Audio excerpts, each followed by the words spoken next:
Instant tasty crispy કુરકુરી એવી butter ચકરી ખૂબ જ ઓછા ખર્ચમાં તૈયાર થઈ જાય છે આ, અને માત્ર 15થી 20 મિનિટમાં જ બનીને તૈયાર થઈ જશે.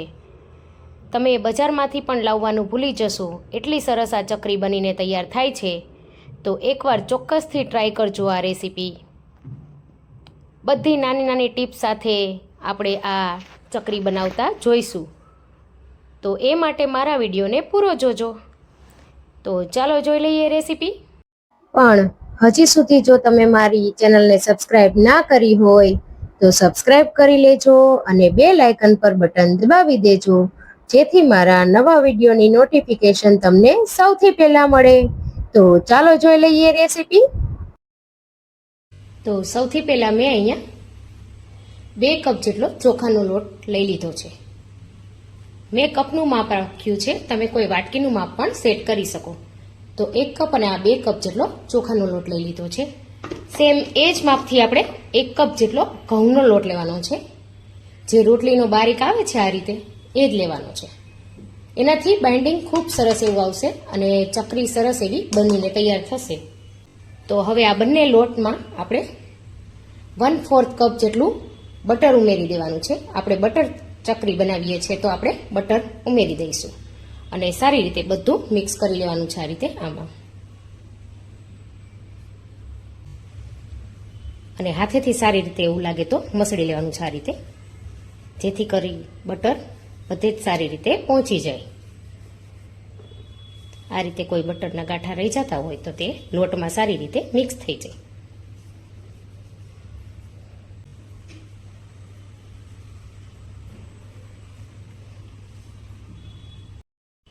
તો તમે જોઈ શકો છો કે મોણ સારી રીતે આ રીતે મિક્સ થઈ ગયું છે બધું જ. આમાં તમે બટરની જગ્યાએ ઘી પણ ઉપયોગમાં લઈ શકો, જેનાથી ખૂબ સરસ એવી પોચી બનશે. તો હવે આપણે મસાલા કરી લઈએ. 1 ચમચી જેટલું કાશ્મીરી લાલ મરચું લીધું છે મેં અહીંયા, અને અડધી ચમચી જેટલી હળદર, 2 ચમચી જેટલા આદુ મરચાંની પેસ્ટ લીધી છે. મીઠું આપણે સ્વાદ અનુસાર ઉમેરી દેવાનું છે. અને તલને મેં અહીંયા પલાળીને રાખ્યા છે થોડી વાર માટે આ રીતે. તો તેને આપણે પાછળથી મિક્સ કરીશું. પહેલા આપણે આ બધી જ વસ્તુને સારી રીતે મિક્સ કરી લઈએ. તલને આ રીતે પાણીમાં પલાળી અને ઉપયોગમાં લેવાથી આપણે જ્યારે ચકરી તળતા હશું ત્યારે તેમાંથી તલ છૂટા નહીં પડે. તો એ માટે આ તલને પાણીમાં પલાળીને જ લેવાના છે. તો હવે બધી જ વસ્તુને સારી રીતે મિક્સ કરી લીધી હતી, તો તલમાંથી આપણે થોડું પાણી કાઢી નાખીશું અને હવે તલને ઉમેરી દઈશું પાણી સાથે. આ રીતે કરવાથી તેલમાં તલ વધારે છૂટા નહીં પડે. આ એક ખૂબ સરસ મજાની ટિપ્સ છે. અને મેં અહીંયા 1 કપ જેટલી છાશ લઈ લીધી છે. તો આપણે આ લોટને છાશથી જ બાંધવાનો છે. તો ધીમે ધીમે છાશ ઉમેરતા જઈ મીડિયમ સોફ્ટ એવો લોટ બાંધવાનો છે. એકદમ કઠણ લોટ બાંધવાનો નથી. જેટલી જરૂર પડે એટલી અહીંયા આપણે છાશ ઉમેરવી. તમે પાણી પણ લઈ શકો, પણ છાશ ઉમેરવાથી થોડો સરસ ટેસ્ટ આવશે ચકરીમાં.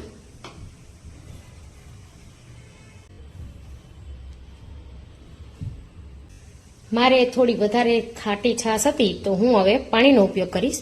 તો જરૂર પ્રમાણે આપણે પાણી ઉમેરતા જઈશું. હવે તમે અહીંયા દહીંથી પણ લોટ બાંધી શકો. આપણે જેવો રોટલીનો લોટ હોય છે તેવો જ લોટ આ બાંધવાનો છે. તો મારે લોટ બંધાઈને અહીંયા તૈયાર થઈ ગયો છે અને તમે જોઈ શકો છો કે કેટલો આપણે કડક કે નરમ રાખવાનો છે. આ રીતે આંગળા પ્રેસ કરીએ તો આટલો નરમ છે મારો લોટ. અને મારે 1/4 કપ જેટલું પાણી વપરાણું છે અને 1 કપ જેટલી છાશ, એટલે કે ટોટલ 1.5 કપ જેટલું. 2 કપ ચોખાનો લોટ, 1 કપ ઘઉંનો લોટ સામે 1.5 કપ જેટલું છાશ અને પાણીનો ઉપયોગ કર્યો છે. તો હવે આને આપણે રેસ્ટ આપવાની કંઈ જરૂર નથી. તો સીધી જ આપણે ચકરી બનાવીશું.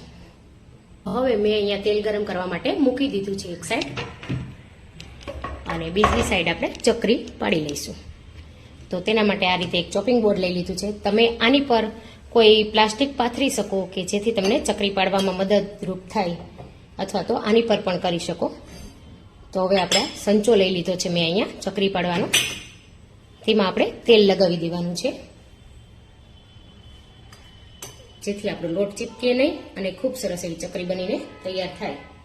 અંદરની સાઈડ પણ બંને સાઈડ લગાવી લઈશું આપણે. તો હવે આપણે બાંધેલા લોટમાંથી આ રીતે ઓવેલ શેપમાં આપણે લઈ લેવાનું છે, અને આમાં સંચામાં સમાય તેટલું આપણે એમાં ઉમેરી દઈશું. આટલા માપથી આપણે ઘણી બધી ચકરી બનીને તૈયાર થશે. તો આ રીતે આપણે પેક કરી દઈશું સંચાને.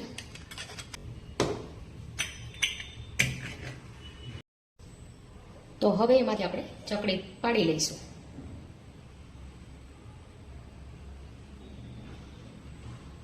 આ રીતે કોઈને પાડતા ના આવડતું હોય તો તમે આ રીતે પહેલા કરી અને પેલો પાર્ટ આ રીતે થોડો દબાવી દેવાનો છે, અને પછી આ રીતે ગોળ ગોળ ગોળ ગોળ વાળી લેવાની છે.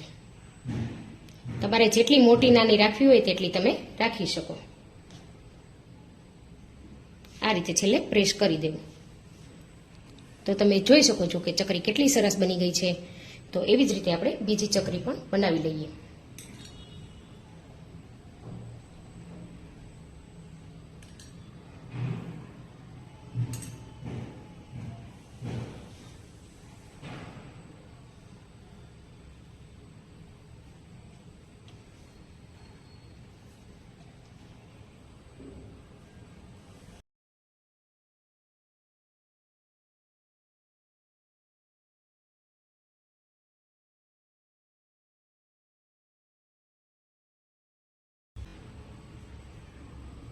જો કેટલી સરસ ચકરી બનીને આપણી તૈયાર થાય છે.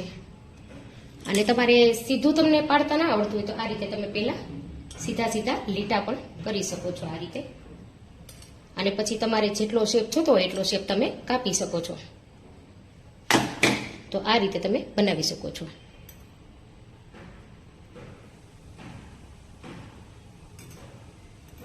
ફ્રેન્ડ્સ, આમાં બટરની એટલી સરસ સ્મેલ આવી રહી છે અત્યારે.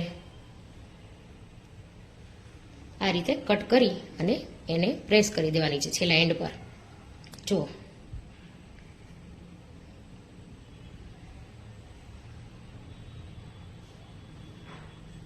ઇઝીલી આપણે ચકરીને બનાવી શકીએ છીએ, તૂટતી પણ નથી. એટલી સરસ એવી ચકરી બનીને તૈયાર થશે. જુઓ, તો હજી આપણે ચકરી પાડી લઈશું.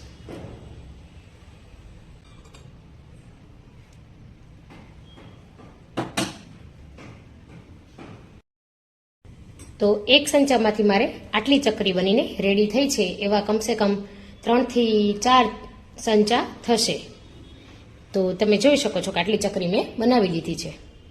તો હવે આપણે થોડું તેલમાં ઉમેરીને જોઈ લેશું કે તેલ આપણું ગરમ થઈ ગયું છે કે નહીં. તેલ આપણું મીડિયમ ગરમ હોવું જોઈએ, વધારે ઓવર ગરમ આપણે તેને નથી કરવાનું. તો આ રીતે તેલમાં ઉપર આવી જાય છે, મીન્સ કે આપણું તેલ સરસ ગરમ થઈ ગયું છે. તો હવે ચકરી ઉમેરવાની હું તમને રીત બતાવું. આ રીતે કોઈ તાવેથો લેવાનો છે, થોડો હલકો તેલવાળો ગરમ કરીશું આપણે. આ રીતે ગરમ તેલ લગાવી દઈશું, અથવા તો ઠંડુ તેલ પણ તમે લગાવી શકો. હવે આ તાવેથા પર આપણે ધીમેથી આ ચકરીને લઈ લેશું અને આસાનીથી મૂકી દઈશું આ રીતે. તો તમે જોયું કે ખૂબ જ સરસથી આપણે આ રીતે ચકરીને મૂકી શકીએ છીએ કે જેથી ચકરી તૂટે પણ નહીં અને તેલમાં આપણો હાથ દાઝે પણ નહીં. તો આ રીતે એક જ વાર તેલ લગાવવાની જરૂર છે અને આપણે તેને પલટાવવાની ઉતાવળ નથી કરવાની. ધીમે ધીમે બબલ્સ ઓછા થશે પછી તેને પલટાવીશું.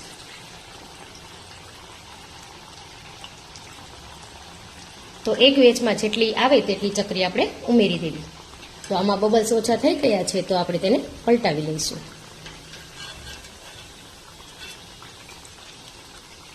જુઓ, ઓટોમેટિક તે ધીમે ધીમે ફરવા લાગે છે બધી જ ચકરી. તો આપણે ગોલ્ડન બ્રાઉન કલર થાય ત્યાં સુધી તેને રાખવાની છે.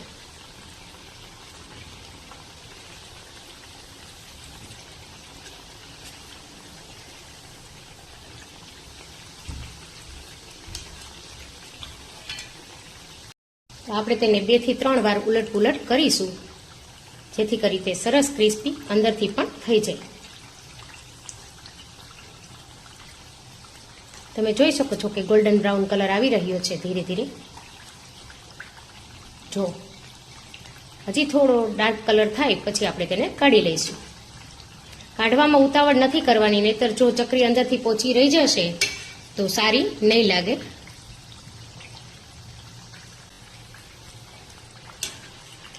તો હવે આપણી ચકરી અહીંયા બનીને તૈયાર થઈ ગઈ છે. તમે જોઈ શકો છો કે કેટલો સરસ ગોલ્ડન બ્રાઉન કલર આવી ગયો છે.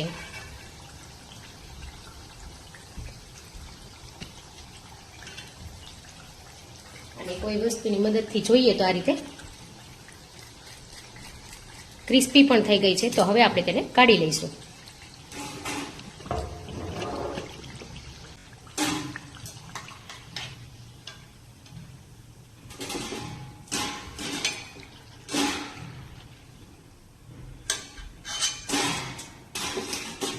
તો એ જ રીતે આપણે બીજા બેચ પણ બનાવી લેવાના છે.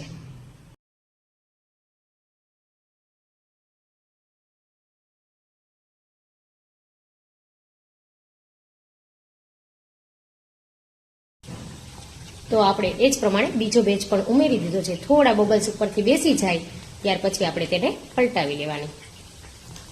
અને બબલ્સ એકદમ ઓછા થઈ જાય એટલે માનવાનું કે આપણી ચકરી બનીને તૈયાર થઈ ગઈ છે.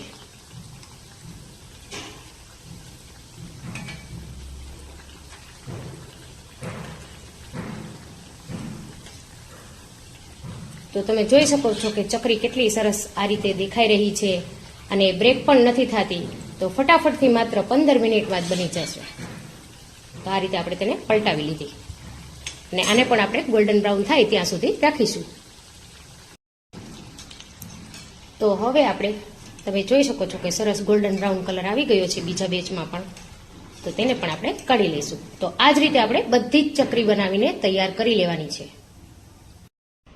તો અહીંયા આપણી બધી જ ચકરી બનીને રેડી થઈ ગઈ છે. તમે જોઈ શકો છો કે ચકરી કેટલી બધી બની છે અને એકદમ ક્રિસ્પી. અવાજ પણ તમને આવી રહ્યો હશે. જો કેટલી સરસ એવી બહાર બજાર કરતાં પણ ખૂબ જ સરસ એવી ચકરી આપણે ઘરે જ બનીને તૈયાર છે. અને તેલમાં તલ પણ નથી નીકળ્યા, તમે જોઈ શકો છો. તો તલની મેં ખૂબ સરસ એવી તમને ટિપ્સ આપી હતી. તો તલ બધા આમાં જ છે. અને જોઈ શકો તમે કે ચકરી કેટલી સરસ દેખાઈ રહી છે આ રીતે. તો આમાંથી હું તમને એક પીસ તોડીને પણ બતાવું કે ચકરી આપણી કેટલી સરસ ક્રિસ્પી બની છે આ રીતે. જો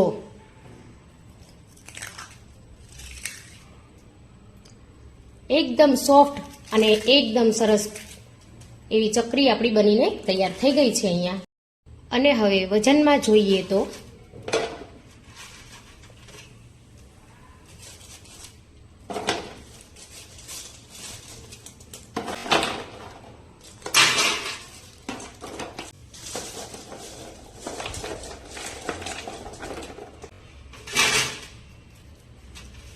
તમે જોઈ શકો છો કે 500 ગ્રામ જેટલી ચકરી અહીંયા બનીને આપણી રેડી થઈ છે. 2 કપ ચોખાનો લોટ, 1 કપ ઘઉંનો લોટ, એટલામાંથી આપણી ડબ્બો ભરીને ચકરી અહીંયા રેડી થઈ ગઈ છે. આ ચકરીને તમે મહિના સુધી સ્ટોર કરી શકો છો તો પણ ખૂબ જ સરસ એવી ક્રિસ્પી જ રહેશે. તો ફ્રેન્ડ્સ, તમને કેવી લાગી મારી રેસીપી તે કમેન્ટ કરીને ચોક્કસથી જણાવજો. તો ફરી મળીએ નવી રેસીપી સાથે. Happy cooking, happy eating.